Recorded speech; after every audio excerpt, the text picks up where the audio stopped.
கிடச்சிடும். இது வந்து பார்த்திங்கன்னா உங்களுக்கு ஒரு 15 மினிட்ஸ்லேயே வந்துட்டு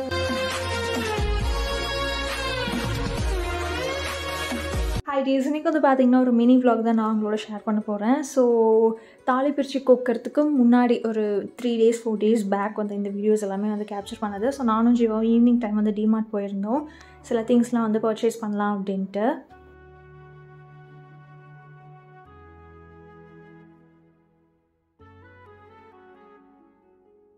ஸோ எனக்கு வெட்டிங் சீர் அப்போல்லாம் வந்து பார்த்திங்கன்னா இந்த கிச்சன் ஐட்டம்ஸ்லாம் வைப்பாங்க இல்லைங்களா, அதில் வந்துட்டு இந்த கண்ணாடி பவுலில் அதுக்கப்புறம் ஜூஸ் குடிக்கிற கிளாஸ்லேருந்து எல்லாமே இங்கே தான் வந்து வாங்கினாங்க. ரொம்பவே நல்லா இருந்தது.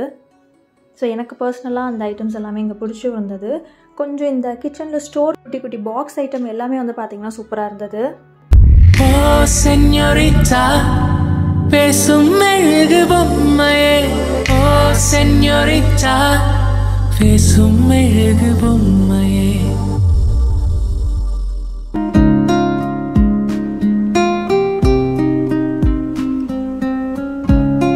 ஸோ எல்லாம் வாங்கிட்டு ஜீவா கொஞ்சம் டிஷர்ட் ஏதாச்சும் இருக்கா அப்படின்னு பார்த்துட்டு இருந்தாங்க. ஒரு டிஷர்ட் தான் அங்கே பிடிச்சிருந்தது. அதை எடுத்துகிட்டு அதுக்கப்புறம் பில் பே பண்ணிட்டு நாங்கள் வெளியே வந்துட்டோம். ஸோ இதுக்கப்புறம் வந்து பார்த்திங்கன்னா அப்படி ஈவினிங் மேலே ஆயிடுச்சு. சரி ஓகே டின்னரும் அப்படியே வந்துட்டு முடிச்சுட்டு போயிடலாம் அப்படின்ட்டு நாங்கள் தம்பூரா தான் வந்திருந்தோம். எனக்கு ரொம்ப ஃபேவரட்டான ஒரு ரெஸ்டாரண்ட் அது. அங்கே பிரியாணியும் சூப்பராக இருக்கும், இந்த சைனீஸ் சிக்கன் லாலிபாப்பும் சூப்பராக இருக்கும்.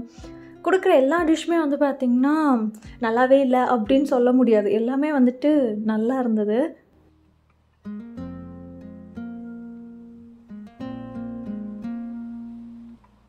ஃபர்ஸ்ட்டு சூப் ஐட்டம்லேருந்து ஒவ்வொன்றா ஆர்டர் பண்ணியிருந்தோம்.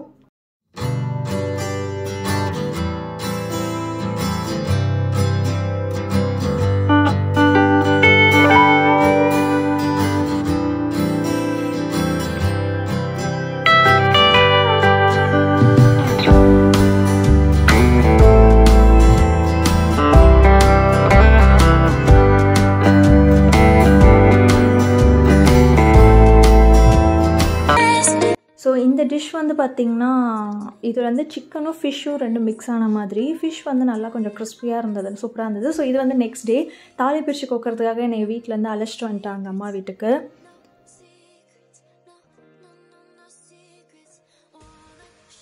ஸோ தாலி பிரித்து கோக்கிறதுக்கு வந்து பார்த்திங்கன்னா ஒரு 1 week கூட வந்து நம்ம அம்மா வீட்டில் வந்து ஸ்டே பண்ணிக்கலாம். நான் வந்துட்டு ஒரு 3 days இருந்துட்டு தாலி பிரித்து கோர்த்தோன்னா அடுத்த நாளே கிளம்பி போயிட்டேன்.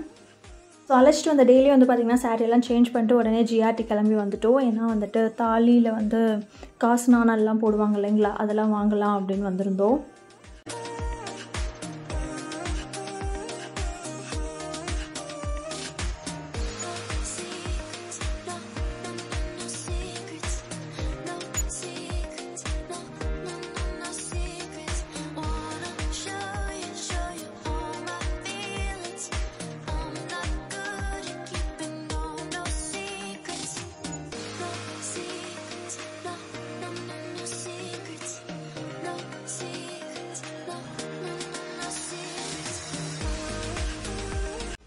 எனக்கு பர்சனலாக ஜிஆர்டி வந்து ரொம்ப பிடிச்சிருந்தது. ஏன்னா டிசைன் வைஸ் கலெக்ஷன்ஸ் அங்கே நிறையா இருக்கும். ஸோ பில்லிங்காக உட்காந்தா தான் அதுக்கப்புறம் கிளம்பிட்டோம். ஸோ ரீசெண்டாக வந்து பார்த்திங்கன்னா அகரோட ரீஜென்சி ஏர் ஃப்ரையர் வந்து நமக்கு ரிவ்யூக்காக சென்ட் பண்ணியிருந்தாங்க. ஸோ இந்த ஏர் ஃப்ரையர் பொறுத்தவரை வந்து பார்த்திங்கன்னா அவனில் இருக்க எல்லா ஃபீச்சர்ஸுமே வந்துட்டு இன்க்ளூட் பண்ணியிருக்காங்க. இது வந்து பார்த்திங்கன்னா 12 liter கெப்பாசிட்டி இருக்கும். ஹீட்டிங் வந்து பார்த்திங்கன்னா 360 degree வந்து கொடுத்துருக்காங்க. ஸோ இதோட ஆக்சசரிஸ் வந்து பார்க்கலாம். ஃபர்ஸ்ட் வந்து பார்த்திங்கன்னா open air frying basket. So இதுலேயே வந்து பார்த்திங்கன்னா உங்களுக்கு டூல் வந்து கொடுத்துருப்பாங்க. அதை யூஸ் பண்ணி நீங்கள் வெளியே எடுக்கிறதோ உள்ளே வைக்கிறதோ வந்துட்டு பண்ணிக்கலாம். ஸோ நெக்ஸ்ட் வந்து பார்த்திங்கன்னா இந்த ஒரு ரொட்டேட்டிங் ட்ரம். இதில் வந்து பார்த்திங்கன்னா ஒரு சைடு ஓப்பன் கொடுத்துருப்பாங்க. இது மெயினாக வந்து நீங்கள் இந்த ஆயிலில் ஃப்ரை பண்ணுவீங்களா அந்த ஐட்டம் எல்லாம் இந்த ட்ரம்மில் போட்டு நீங்கள் ஏர் ஃப்ரை பண்ணிக்கலாம். லைக் எப்படி சொல்கிறதுனா நீங்கள் ஃப்ரெஞ்ச் ஃப்ரைஸ் வந்து இதில் யூஸ் பண்ணிக்கலாம். அண்ட் அது மட்டும் இல்லாமல் அதுக்குள்ளேயும் ஒரு டூல் வந்து கொடுத்துருப்பாங்க. மீதி டூல்ஸ்லாம் வந்து பார்த்திங்கன்னா நீங்கள் வந்துட்டு கிரில் சிக்கன் பண்ணுறதா இருக்கட்டும், இல்லைனா வந்துட்டு பன்னீர் டிக்கா இந்த மாதிரி ஐட்டம்ஸ் எல்லாம் வந்து நீங்கள் யூஸ் பண்ணிக்கலாம். அது மட்டும் இல்லாமல் இதோட உங்களுக்கு வந்துட்டு ஹீட் ப்ரொடெக்டர் க்ளவுஸ் வந்து கொடுத்துருக்காங்க. அண்ட் இது வந்து நெக்ஸ்ட் வந்து பார்த்திங்கன்னா பாட்டம் பிளேட் வந்து கொடுத்துருக்காங்க. ஃபார் எக்ஸாம்பிள் சொல்லலாம், இப்போ நீங்கள் கிரில்லோ இல்லைனா தந்தூரி ஏதாச்சும் ஒன்று பண்ணுறீங்கன்னா அதோட வேஸ்டேஜ்லாம் கீழே வந்து ஸ்டோர் ஆகும் இல்லைங்களா, அது எல்லாமே வந்து பார்த்திங்கன்னா இந்த பிளேட்டில் இருந்து நம்ம எடுத்து போட்டுடலாம். இது கூடயே வந்து பார்த்திங்கன்னா உங்களுக்கு ஒரு புக்லெட்டும் வந்து கொடுத்துருப்பாங்க, என்னென்ன ரெசிபீஸ்லாம் வந்து பண்ணலாம் அப்படின்ட்டு. நான் வந்து பார்த்திங்கன்னா ஃப்ரெஞ்ச் ஃப்ரைஸ் வந்து ஃபஸ்ட்டு ட்ரை பண்ணி பார்க்க போகிறேன். கொஞ்சம் நேரத்துக்கு முன்னாடியே சுட தண்ணியில் வந்துட்டு ஊற வச்சுட்டு அதுக்கப்புறம் வந்து பார்த்திங்கன்னா நீங்கள் இந்த மாதிரி ரோலிங் ட்ரம்மில் வந்து நீங்கள் போட்டு உள்ளே இன்சர்ட் பண்ணிடலாம். ஸோ இந்த ஏர் ஃப்ரையர் வந்து பார்த்திங்கன்னா எல்இடி டிஸ்பிளே டச் ஸ்க்ரீன் வந்து இருக்கும். ஸோ உள்ளே வச்சோன்னா நீங்கள் ஆன் பண்ணிவிட்டு ஃப்ரெஞ்ச் ஃப்ரைஸ் அப்படின்ற ஒரு ஆப்ஷன்ஸ் கொடுத்திங்கனாலே போதும். அதுக்கப்புறம் கீழே அந்த லைட்டிங் இருக்குது இல்லைங்களா, அந்த சிம்பிள் வந்து கிளிக் பண்ணால் கீழே லைட் எரிய ஆரம்பிச்சிடும். இது வந்து பார்த்திங்கன்னா உங்களுக்கு ஒரு 15 மினிட்ஸ்லேயே வந்துட்டு ரெடி பண்ணி கொடுத்துடும். இதோட டூல் யூஸ் பண்ணி வந்து பார்த்திங்கன்னா நான் அதை வெளியே எடுத்துடுறேன். இதில் மெயினாக நீங்கள் நிறையா டிஷ்ஷஸ் வந்து ட்ரை பண்ணி பார்க்கலாம். தந்தூரி, அதுக்கப்புறம் grill வந்து நீங்கள் ட்ரை பண்ணி பார்க்கலாம். பன்னீர் டிக்கா இந்த மாதிரி எல்லாமே. ஸோ நெக்ஸ்ட் வந்து பார்த்திங்கன்னா இந்த மாதிரி கருவேப்பிலலாம் கொஞ்சம் ஈரப்பதமாக இருக்குது, அதை டீஹைட்ரேட் பண்ணோம் அப்படின்னா இந்த மாதிரி நம்ம க்ளோஸ் பண்ணி உள்ளே வச்சுட்டு அகெயின் வந்து ஆன் ஆப்ஷன்ஸ் கொடுத்துட்டு டீஹைட்ரேட் ஆப்ஷன்ஸ் கிளிக் பண்ணிட்டிங்கன்னா உங்களுக்கு ஒரு 2 மினிட்ஸ்லேயே வந்து பார்த்திங்கன்னா நல்லா மொறுமொருன்ட்டு ஆகிடும். ஸோ இது வந்துட்டு வெயிலே காய வைக்கலாமே அப்படின்னு யோசிக்கலாம். பட் நிறைய இடத்துல சன்லைட்லாம் இல்லாதவங்க நல்லா டீஹைட்ரேட்டாக வேணும் அப்படின்னு நினைக்கிறப்ப இந்த மிஷின்ஸ் கண்டிப்பாக ஹெல்ப்ஃபுல்லாக இருக்கும். அதே மாதிரி இந்த பிளேட் வந்து இங்கே 2 ரேக்ஸாக வந்து யூஸ் பண்ணிக்கலாம். நம்மளுடைய நீட் பொறுத்து தான் இருக்குது. இதில் இன்னும் நிறையா ரெசிபீஸ் வந்து நம்ம ட்ரை பண்ணலாம். கேக் பேக் பண்ணுறதா இருக்கட்டும், தந்தூரி சிக்கனாக இருக்கட்டும், கிரில்லாக இருக்கட்டும், இந்த மாதிரி ஏகப்பட்ட ஆப்ஷன்ஸ் கொடுத்துருக்காங்க.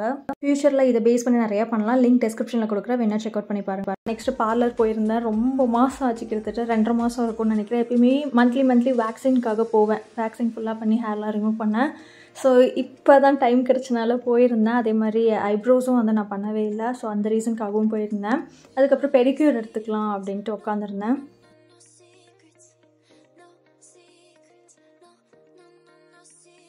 எனக்கா பயங்கர கால்வலி, என்னன்னே தெரில, அலைச்சலும் அதிகமாக இருந்தனாலையா என்னன்ட்டு. ஸோ பெடிக்யூர் எடுத்தது வந்ததுக்கப்புறம் தான் கொஞ்சம் அப்படியே ரிலாக்ஸ்டாக இருக்க மாதிரி இருந்தது.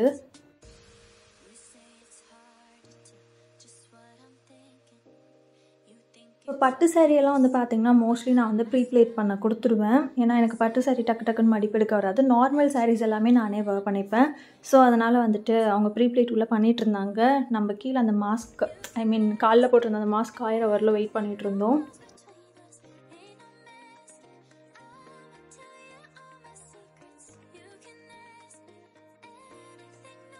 ஸோ இதுக்கப்புறம் வந்து பார்த்திங்கன்னா த்ரெட்டிங் பண்ணிட்டு நம்ம வெளியே போகிறது தான் கரெக்டாக. ஜீவாவும் வந்திருந்தாங்க, அவங்களும் ஹேர் கட் பண்ணோம் அப்படின்ட்டு.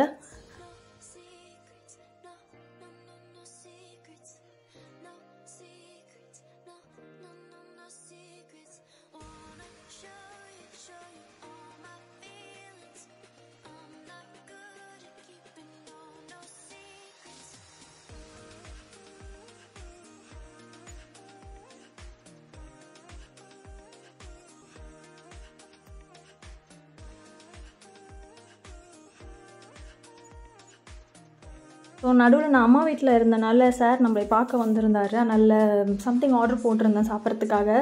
2 பேரும் கொஞ்சம் டின்னர் வந்து கீழே உட்காந்து சாப்பிட்டு அவங்களும் கிளம்பி போயிட்டாங்க.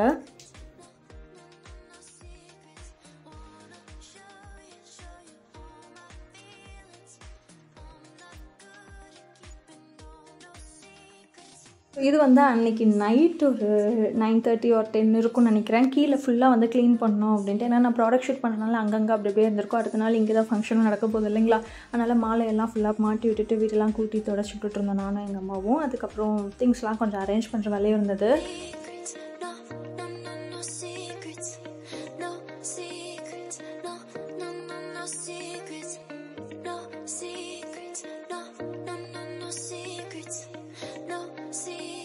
ஸோ அவங்க வெளியே கோலம் போட்டுட்ருக்கவர்களும் நானும் வந்து உட்காந்துருந்தேன். எனக்கு கோலம் போடலாம் வராது. அதனால் சரி பக்கத்தில் உட்காந்து வேணால் வேடிக்கை பார்க்கலாம் அப்படின்ட்டு உட்காந்துருந்தேன்.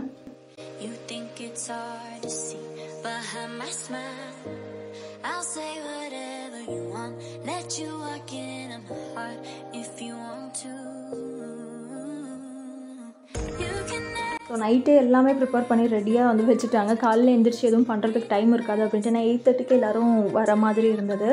அதனால் காலையில் எழுந்திரிச்சு குளித்து ரெடி ஆகிட்டு அப்படி அப்படியே அட்டன் பண்ணுற மாதிரி இருக்கணும் அப்படின்ட்டு பிளான் பண்ணியிருந்தாங்க. எல்லாம் முடிச்சிருச்சு. நெக்ஸ்ட் டே வந்து பார்த்திங்கன்னா தாலி பிரித்து கோக்குற டே. அதை வந்து நீங்கள் வ்ளாகில் கண்டிப்பாக பார்த்துருப்பீங்க. ஸோ இந்த மாதிரி தான் ஒவ்வொரு இடத்துக்காக போயிட்டு எல்லாம் வந்து நாங்கள் கொஞ்சம் கொஞ்சமாக அரேஞ்ச் பண்ணிகிட்டு இருந்தோம்.